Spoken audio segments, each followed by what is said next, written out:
Welcome back to our channel. അപ്പോൾ ഇന്നത്തെ video നമ്മൾ കാണാൻ പോകുന്നത് ഒരു ചെറിയ വാലന്റൈൻസ് ഡേൻ്റെ ഗിഫ്റ്റ് ഐഡിയ ആണ്. സോ ഇത് ചെയ്യാനായിട്ട് ഞാനിവിടെ ഒരു ബോട്ടിൽ എടുത്തിട്ടുണ്ട്. ഈ ബോട്ടിലേക്ക് ജെസോ അപ്ലൈ ചെയ്യുന്നുണ്ട്. ജെസോ വന്നിട്ട് നമ്മൾ ഒരു പ്രൈമറായി യൂസ് ചെയ്യും. എന്ത് ആർട്ട് ചെയ്യാന്ന് വെച്ചാലും അതിൻ്റെ മുകളിൽ പ്രൈമറായിട്ട് അപ്ലൈ ചെയ്യുന്നതാണ് ഈ ജെസോ. അപ്പോൾ ഞാനിവിടെ എടുത്തിരിക്കുന്നത് വീട്ടിലെ ഉണ്ടാക്കിയ ജെസോ ആണ്. സോ ഇത് അപ്ലൈ ചെയ്യുമ്പോൾ നമ്മുടെ ബോട്ടിൽ ആർട്ടൊക്കെ ചെയ്യുമ്പോൾ ഒരു 2-3 കോട്ടൊന്നും അടിക്കേണ്ട, ഒരു കോട്ട് അടിച്ചാൽ മതി. അതിനായിട്ടാണ് ജെസോ അപ്ലൈ ചെയ്യുന്നത്. പിന്നെ നമ്മൾ കുറച്ച് ദിവസം കഴിഞ്ഞാൽ നമ്മുടെ ബോട്ടിലിന് ഈ പെയിൻ്റ് ഒന്നും റിമൂവ് ആയിട്ട് വരില്ല. അതിനാണ് ഈ ജെസോ അപ്ലൈ ചെയ്യുന്നത്. സോ ഈ ബോട്ടിൽ നല്ല ഫുള്ളായിട്ട് ജെസോ അപ്ലൈ ചെയ്ത് കഴിഞ്ഞുടനെ ബോട്ടിലിന് നന്നായി ഉണങ്ങാൻ വയ്ക്കാൻ പോവുക. ഇത് ഉണങ്ങിക്കഴിഞ്ഞിട്ട് എങ്ങനെയുണ്ട് കാണിക്കാം. നന്നായി ഉണങ്ങി നല്ല ഡ്രൈ ആയിട്ടുണ്ട്, ഒരു ഫിനിഷിങ്ങും വന്നിട്ടുണ്ട്.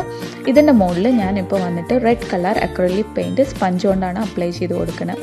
അപ്പോൾ സ്പോഞ്ച് കൊണ്ട് അപ്ലൈ ചെയ്ത് കൊടുക്കുമ്പോൾ ഒരു കോട്ടിങ് അപ്ലൈ ചെയ്ത് കൊടുക്കുമ്പോൾ പെട്ടെന്ന് അബ്സർവ് ആവും ഈ ജെസോ അപ്ലൈ ചെയ്ത കാരണം. ഇല്ലെങ്കിൽ നമ്മൾ ഒരു 2-3 കോട്ടിംഗ് ഒക്കെ കൊടുക്കേണ്ടി വരും ഒരു നല്ലൊരു പെർഫെക്റ്റ് ഫിനിഷിങ്ങിന് കിട്ടാൻ. അപ്പോൾ ഞാനിവിടെ ഒരു കോട്ട് ഫുള്ളായി അടിച്ച് കൊടുത്തിട്ട് ഇത് ഒരു അരമണിക്കൂർ നന്നായി ഉണങ്ങട്ടെ. ഉണങ്ങി കഴിഞ്ഞിട്ട് ഞാൻ കാണിക്കാം എങ്ങനെ ഉണ്ടെന്ന്. അപ്പോൾ ഞാൻ ബോട്ടിലും ഫുള്ളായിട്ട് അടിച്ച് കൊടുക്കാം കേട്ടോ ഈ റെഡ് കളർ അക്രിലിക് പെയിൻറ്റ്.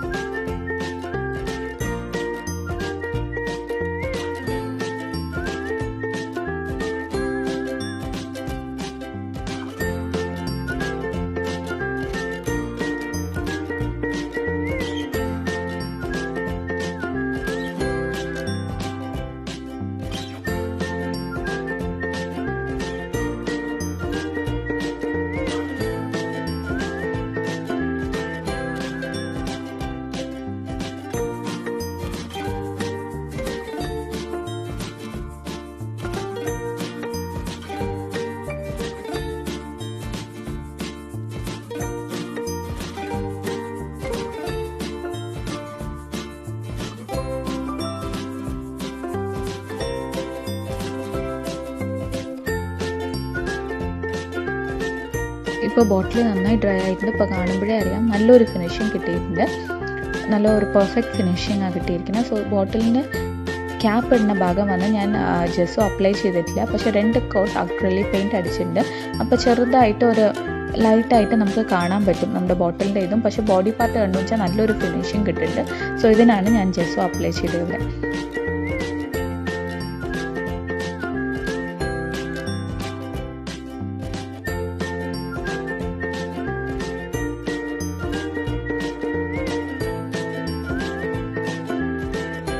ഇപ്പം നമ്മുടെ ബോട്ടിലേക്ക് ഗൂഗിളിൽ നിന്ന് ഒന്നില്ലേ നമുക്ക് പ്രിൻറ്റ് ചെയ്തെടുക്കാം. ഇങ്ങനെ സ്കെച്ചസ് നോക്കിയാൽ കിട്ടും. അപ്പോൾ ഇങ്ങനെ പ്രിൻറ്റ് ചെയ്തെടുക്കാം. അങ്ങനെയില്ലേ നമുക്ക് വരഞ്ഞെടുക്കാം. ഞാനിവിടെ വരഞ്ഞെടുത്ത പിക്ചറാണ് കാണിക്കുന്നത്.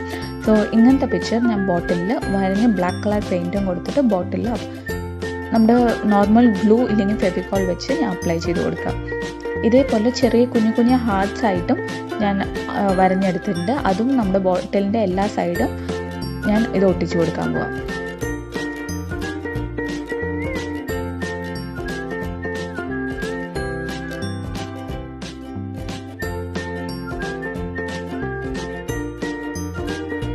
ബോട്ടിലിൻ്റെ എല്ലാ ഭാഗത്തും ഒട്ടിച്ചു കൊടുത്തിട്ടുണ്ട്.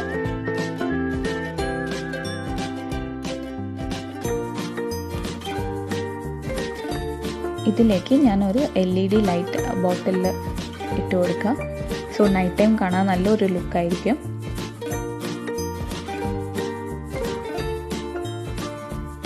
ഇത് നമ്മുടെ അമേസോണിൽ ഇല്ലെങ്കിൽ ക്രാഫ്റ്റ് സ്റ്റോഴ്സിലൊക്കെ മേടിക്കാൻ കിട്ടുന്ന ലൈറ്റാണ്. ഇത് ബോട്ടിലിന് ക്യാപ്പായിട്ട് ഫിക്സ് ചെയ്യാൻ പറ്റും. സോ ഇത്രയേ ഉള്ളൂ, സിമ്പിളായിട്ട് നമ്മളൊരു വാലന്റൈൻസ് ഡേൻ്റെ ബോട്ടിൽ ആർട്ട് ചെയ്തെടുത്തു. അപ്പോൾ നിങ്ങൾക്ക് എല്ലാവർക്കും ഇഷ്ടമാവുമെന്ന് വിചാരിക്കുന്ന ഈ വീഡിയോ ഇഷ്ടമാണെങ്കിൽ പ്ലീസ് ലൈക്ക് ആൻഡ് നിങ്ങളുടെ വാല്യുബിൾ കമൻറ്റ്സ് വന്നിട്ട് കമൻറ്റ് ബോക്സിൽ സജസ്റ്റ് ചെയ്യൂ. വീണ്ടും നല്ലൊരു വീഡിയോയിൽ കാണാം. Till then take care and bye friends.